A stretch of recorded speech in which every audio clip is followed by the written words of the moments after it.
Well, good morning, Sunday school kids. Pastor Al here. Got a really cool story for you to watch today. Have you read many stories in the Bible where a kid was the hero? Well, we have one today. The kid really is kind of the hero.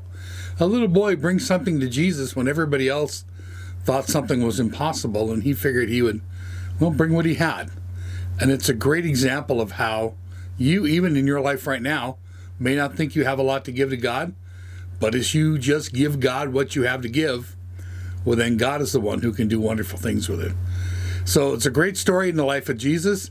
He did an amazing thing with the help of a little boy, and I hope that you enjoy it, and I hope that you'll learn from it.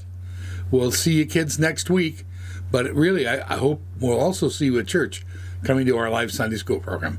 Bye-bye. Enjoy the video. Filled full. There were once 5,000 tired and hungry, and probably very grumpy, people sitting on a hillside wanting their dinner. They'd come to hear Jesus that day. They came before breakfast, stayed all morning, all afternoon, and way past dinner. No one had meant to be out there that long, but that's how it was, listening to Jesus, as if time didn't exist. People could listen to Jesus for hours, and on this particular day, that's just what they did.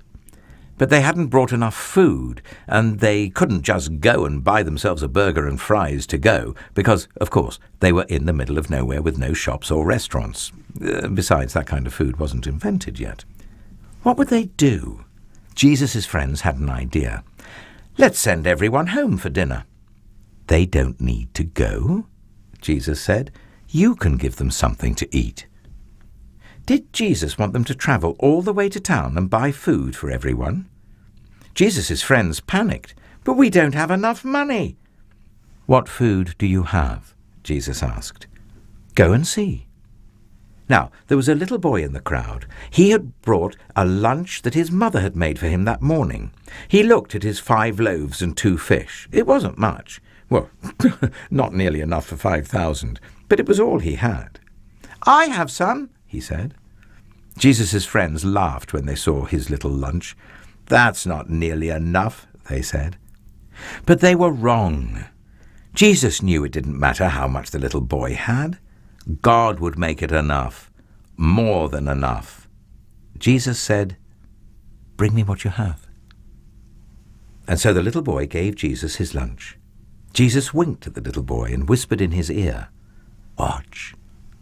How in the world will Jesus feed everyone with just that? Jesus' friends said, because they thought it was impossible.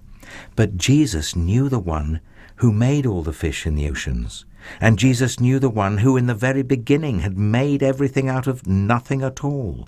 How hard would something like this be for someone like that?